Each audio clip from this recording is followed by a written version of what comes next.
Good morning students, आपका स्वागत है हमारे चैनल कृष्णा स्टडीज़ में। तो आज हम आपको संस्कृत का कक्षा 7 का चैप्टर 3 यानी कि पाठ 3 पढ़ाएंगे।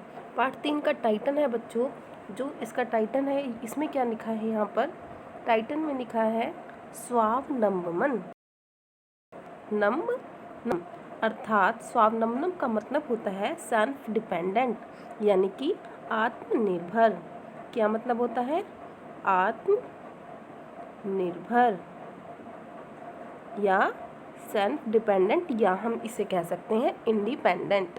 तो आपका ये कॉन्सेप्ट क्लियर हो गया। टाइटल का नाम यानी कि पाठ का जो आपका नाम है उसका अर्थ है आत्मनिर्भर। हम लोगों को कैसा बनना चाहिए? हम लोगों को इंडिपेंडेंट होना चाहिए, हम लोगों को डिपेंडेंट नहीं होना चाहिए।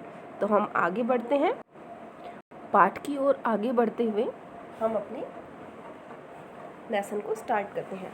अब देखते हैं आगे क्या हो रहा है।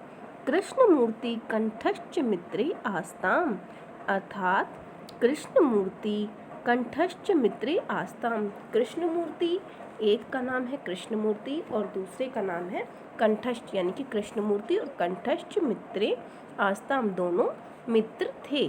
श्री कंठश्च पिता समृद्ध आसीत, जो कंठस्थ है, जो श्री कंठ है, उसके पिता समृद्ध यानी कि उसके पिता धनी व्यक्ति थे। समृद्ध का मतलब होता है धनी, या जिसके पास सभी सुख सुविधाएं होती है।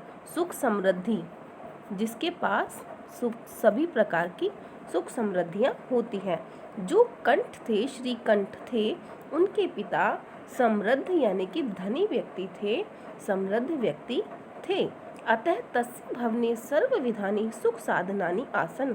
अतः मतलब इसलिए, अतः का मतलब इसलिए, तस्य उनके, भवने सर्व विधानी सुख साधनानि यानी कि सभी, सर्व विधानी का मतलब है सभी प्रकार के, सभी प्रकार के सुख साधन। आप समझ गए हैं? सभी प्रकार के सुख साधन आसन, यानी कि उनके घर में सभी प्रकार के सुख साधन मौजूद थे। तस्मिन् विशाने भवने चत्वारिंशत् स्तंभा आसन। उनके, तस्मिन् यानी कि उनके, उनके विशाल भवन में चत्वारिंशत्, देखो यहाँ पर गिनती है, काउंटिंग है। चत्वारिंशत् का क्या मतलब होता है बेटा? चत्वारिंशत् का मतलब होता है चत्वा यानी कि 4, रिंशत् यानी कि 40, 40 40 मतलब 40। हिंदी में भी काउंटिंग है, इंग्लिश में भी है। 40 यानी कि 40। स्तंभा, स्तंभा क्या होता है बेटा? खंबे। स्तंभा क्या होता है? खंबे। उनके घर में कितने खंबे हैं? उनके घर में 40 खंबे हैं। उनके घर में कितने खंबे? स्तंभ का मतलब होता है खंबे। उनके घर में 40 खंबा आसन यानी कि थे। हम आगे बढ़ते हैं। तस्य अष्टादश प्रकोष्ठेषु 50 गवाक्षा चतुश्चत्वारिंशत् द्वाराणि षट्त्रिंशत् विद्युत व्यंजनानि च आसन। देखो कितनी सारी काउंटिंग यहाँ पर आपको इन्होंने सिखा दी है। अब मुझे बच्चे ही बताएंगे कि कौन कौन सी काउंटिंग इसमें ये बोल रहा है। तस्य यानी कि उनके, तस्य का मतलब सबको पता चल ही गया होगा अब तक। उनके अष्टादश, अष्टादश यानी कि अष्ट यानी कि 10 यानी कि 10, तो अष्ट और 10 टोटल मिला के कितने हो गए बेटा? 18। टोटल मिला के कितने हो गए? अष्ट यानी कि 8, 10 यानी कि अष्टादश प्रकोष्ठेषु। अब प्रकोष्ठेषु क्या है? प्रकोष्ठेषु यानी कि कमरे। प्रकोष्ठेषु क्या है? आपके वर्ड मीनिंग में भी देखना कि इस तरीके के कुछ क्वेश्चंस आपके वर्ड मीनिंग में आए हुए हैं। अब नेक्स्ट हम आ जाते हैं 50 गवाक्षा। 50 गवाक्षा यानी कि 50 का बताएंगे पहले। 50 होता है बेटा 50, ठीक है। चत्वारिंशत् हो गया हमारा 40 और 50 हो गया हमारा 50। 50 यानी कि 50। इंग्लिश में तो बच्चों से कहाँ तक भी काउंटिंग पूछ लो, हिंदी संस्कृत में डब्बा गोल है ना। तो उनके यहाँ पर 50 क्या है? 50 गवांशा, गवाक्षा यानी कि खिड़कियाँ। ओके, कितनी खिड़कियाँ हैं? 50। प्रकोष्ठेषु क्या थे? हमारे कमरे। 50 कमरों में कितनी खिड़की है? सॉरी, अष्टादश कमरे, 18 कमरों में कितनी खिड़कियां हैं? 50। और चतुश्चत्वारिंशत् द्वाराणि, चतुश्चत्वारिंशत्, चतुश्चत्वारिंशत् का क्या मतलब है बेटा? पहले इसमें देखो क्या लिखा है, पहले इसमें लिखा है चतुष, फिर चत्वरिंशत्, चतुष का मतलब है 4, ठीक है, और चत्वरिंशत् यानी कि 40, 40 + 40 = 44 यानी कि 44। उनके घर में कितने हैं? 44 क्या है इनके? दरवाजे। 44 कितने हैं? दरवाजे। षट त्रिंशत्, षट मतलब 6 और त्रिंशत् मतलब 30, तो ये हो गया हमारा 36। तो 36 कितने हैं? विद्युत व्यंजनानी, विद्युत से चलने वाले। व्यंजनानी तो आप सभी को पता ही है, संस्कृत में व्यंजनानी का मतलब होता है पंखे। अच्छा नहीं पता? चलो अब पता चल गया। संस्कृत में व्यंजनानी का मतलब होता है बेटा पंखे, और विद्युत यानी कि विद्युत से चलने वाली, यानी कि इलेक्ट्रिसिटी फैन। अब सबको समझ में आ गया। तो उनके पास कितने इलेक्ट्रिसिटी फैन है? उनके पास जो है विद्युत से चलने वाले पंखे कितने थे? उनके पास विद्युत से चलने वाले पंखे थे 36। एक बार हम यहाँ से दोबारा से स्टार्ट करते हैं। कृष्णमूर्ति और कंठ आपस में मित्र थे। श्रीकंठ के पिता समृद्ध यानी कि धनी व्यक्ति थे, अतः उनके भवन में सभी प्रकार के सुख साधन थे। उनके एक विशाल भवन था जिसमें 44 स्तंभ, उसके अंदर कितने? 40 स्तंभ थे, स्तंभ यानी कि खंबे थे। तस्य अष्टादश प्रकोष्ठेषु 50 गवाक्ष, यानी कि उनके घर में 18 कमरों में 50 खिड़कियाँ, 40 दरवाजे, 36 विद्युत से चलने वाले पंखे भी थे। तत्र 10 सेवका, तत्र यानी कि वहाँ पर 10 सेवका निरंतर कार्य कुर्वन्ति स्म। 10 यानी कि 10, वहाँ पे 10 सेवक यानी कि नौकर, सेवक यानी कि नौकर, वहाँ 10 सेवक निरंतर कार्य कुर्वन्ति स्म, कार्य करते थे। परम कृष्णमूर्ति, कृष्ण माता पिता तक निर्धन कृषक दंपति, यानी कि परम यानी कि लेकिन, या परम कृष्णमूर्ति के माता पिता च निर्धनो, उनके जो माता पिता हैं वो निर्धन है। कृषक दंपति यानी कि किसान, कृषक दंपति यानी कि किसान। और दंपति का क्या मतलब होता है बेटा? दंपति का मतलब होता है पति पत्नी। दंपति किसे कहते हैं हम? पति पत्नी को। ओके, तो उसके माता पिता क्या हो गए? उसके माता पिता हो गए गरीब, किसान, पति पत्नी। तस्य गृहम आडंबर विहीन साधारणंच आसीत, यानी कि उनका जो घर था वो आडंबर विहीन। आडंबर विहीन का मतलब होता है ये इस तरीके के बाहरी जो दिखावे होते हैं, नौकर चाकर और ये इतना बड़ा भवन और इतना विद्युत से चलने वाले पंखे, या बहुत सारी चीज़ें जो हम लोग अपने दिखावे को प्रकट करते हैं कि हम बहुत महान हैं, बहुत पैसे वाले हैं। तो इन सब चीज़ों से जो उनका घर था विहीन का मतलब होता है खाली, ये सब चीज़ें उनके घर में नहीं थी। साधारण उनका जो घर था वो बहुत ही सिंपल था। ठीक है, तो हम आगे चलते हैं इसी पाठ में हम नेक्स्ट पैरे की ओर। ओके, एकदा श्रीकंठ तेन सह नववादने तस्य गृहम आगच्छत। एकदा यानी कि एक दिन, एकदा का मतलब होता है एक दिन। श्रीकंठ तेन सह, तेन यानी कि उसके साथ, प्रातः नववादने यानी कि सुबह। नववादने का मतलब होता है बेटा 9 बजे। कितने बजे? नववादने, वादने का मतलब होता है बजे या समय पर। प्रातः का मतलब आपको सबको पता ही है, सुबह के 9 बजे। एक दिन श्रीकंठ उसके साथ 9 बजे वहाँ उसके घर आ गया। श्रीकंठ कौन था? अमीर।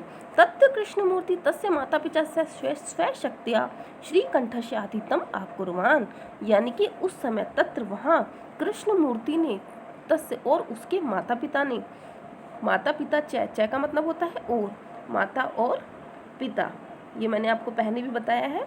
च स्वशक्त्या श्रीकंठस्य आतिथ्यम आकुर्वाण, मत स्वशक्ति का मतलब होता है अपनी शक्ति के अनुसार, यानी कि जितना उनसे हो सकता है अपनी शक्ति के अनुसार श्रीकंठ का आतिथ्य आकुर्वाण, यानी कि उन्होंने उनका जो आतिथ्य सत्कार था वो उन्होंने अपनी शक्ति के अनुसार किया। एतत् दृष्ट्वा श्रीकंठ आकथित, एतत् यानी कि यह सब, दृष्ट्वा यानी कि देखकर, श्रीकंठ ने अकथित यानी कि कहा। श्रीकंठ ने क्या कहा? मित्र, अहम भवतां सत्कारेण संतुष्टो अस्मि, यानी कि मैं तुम्हारे इस आदर सत्कार से, यानी कि इस आवभगत से संतुष्टो अस्मि, बहुत ज़्यादा संतुष्ट हुआ हूँ या बहुत ज़्यादा खुश हुआ हूँ। कोई कहता ना कि मैं उसके घर जाके प्रॉपर तरीके से सेटिस्फाई हो गया, वहाँ पर मुझे जो चाहिए था वो सब कुछ मुझे मिला। केवलम इदमेव मम दुखम यत तव ग्रहे को अपि भृत्य नास्ति। केवलम इदमेव न केवल यही, इदमेव यानी कि यही मुझे, इदमेव यानी कि यही मुझे दुख हुआ, यत तव, यत तव यानी कि यहाँ पर ग्रहे अपि कोपि भृत्या, भृत्य यानी कि आपका हो गया नौकर, यहाँ पर आपके घर में कोई भी नौकर नास्ति, नास्ति का मतलब है नहीं है, आपके घर में कोई भी नौकर नहीं है। मम सत्कार भृत्या बहु कष्टम जातम, मेरे सत्कार, मेरे मम सत्काराय भवताम बहु कष्ट जातम, मतलब मम मतलब मेरे सत्कार में, भवता यानी कि हुआ, बहु कष्ट जातम तुम लोगों को बहुत ही कष्ट हुआ, यानी कि बहुत ही परेशानी हुई। कहते हैं ना मेरे लिए तुम परेशान क्यों हो रहे हो।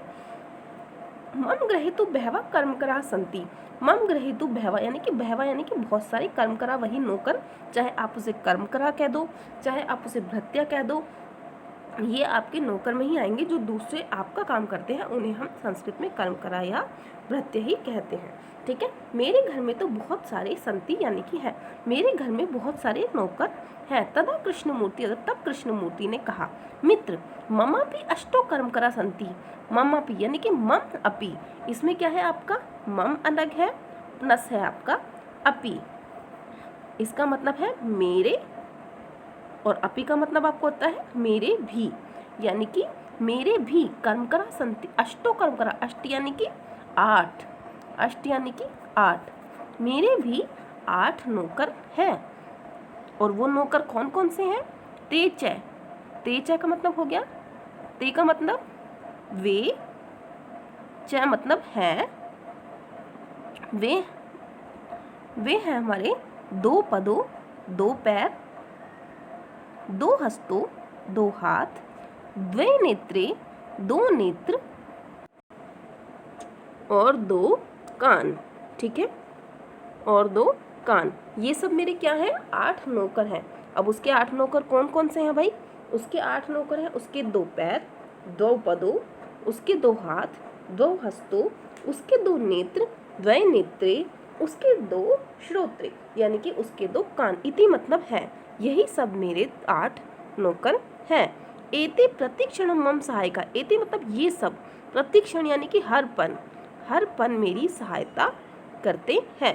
किंतु तब भृत्या सदैव सर्वत्र च उपस्थित भवन्तु न शक्नोति, यानी कि किंतु यानी कि तुम्हारे, किंतु यानी कि लेकिन या किंतु, आपको पता ही है हिंदी का भी यही शब्द है। लेकिन तब भृत्या यानी कि तुम्हारे भृत्य, तुम्हारे जो नौकर हैं, सदैव यानी कि हमेशा, सर्वत्र यानी कि हर स्थान पर, हर जगह तुम्हारे पास नहीं रह सकते।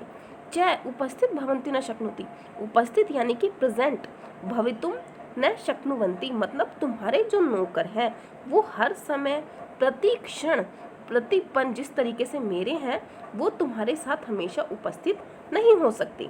त्वम तू सर्व कार्याय भृत्याधीन, यानी कि तुम अपने कार्यों के लिए दूसरों पर डिपेंडेड हो। तुम स्व कार्य, यानी कि स्व कार्य का मतलब है अपने खुद के कार्य, वो भी तुम नौकरों के अधीन हो। यदा यदा ते अनुपस्थित, यदा यदा यानी कि जब ये अनुपस्थित होते हैं, जब ये अपसेट होते हैं, तदा तदा त्वम कष्टम अनुभवती, तब यानी कि तब तुम्हें कष्ट का अनुभव सी यानी कि तब तुम्हें कष्ट का अनुभव होता है। स्वावलंबने तू सर्वदा सुखमेव न कदपि कष्टम, स्वावलंबन देखो आपका चैप्टर का यही नाम है, इसको आपको अच्छे तरीके से समझना है। स्वावलंबन यानी कि आत्मनिर्भर होना, स्वावलंबन यानी कि आत्मनिर्भर होना। तू सर्वदा तुम्हें हमेशा, सर्वदा मतलब हमेशा, सुखमेव सुख की प्राप्ति देगा, न कदापि कष्टम भवति, और अगर तुम अपने काम स्वयं करोगे तो तुम्हें कदापि यानी कि कभी भी किसी प्रकार का कोई कष्ट अनुभव नहीं होगा। श्रीकंठ अवदत्त यानी कि मैंने आपको पहले भी बताया था, बोला या कहा। श्रीकंठ ने कहा, मित्र तब वचनानि, तुम्हारे वचन श्रुत्वा सुनकर, तुम्हारे वचन सुनकर, मम मनसी महती प्रसन्नता जाता, यानी कि मेरा जो मन है वो बहुत ही प्रसन्न हुआ है। अधुनाम अहमपि सर्व कार्याणि स्वयं कर्तुम इच्छामि, अधुनाम यानी कि आज से, अभी से, इसी वक्त से मैं अपने सभी काम खुद करूँगा या खुद करने की, कर्तुम इच्छामि खुद करने की इच्छा, स्वयं करने की इच्छा रखता हूँ। भवतु यानी कि, भवतु का मतलब होता है बेटा चलो, यानी कि अब चलो। सार्ध, सार्ध का मतलब है आधा, द्वादश यानी कि 12, 12:30 वाद नमिदम यानी कि बच गए हैं।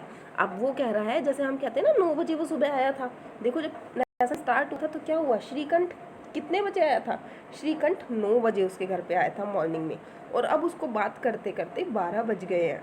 ओके, तो जब 12:30 बज गए हैं, सार्ध द्वादश वादन नमिदम यानी कि अब उसे 12:30 बज गए हैं, तो कहता है कि चलो 12:30 बज गए हैं, शाम प्रथम यह चनई यानी कि हम अपने घर चलते हैं, साथ में हम लोग अपने अपने घर चलते हैं, नहीं तो मम्मी डांटेगी, है ना भाई।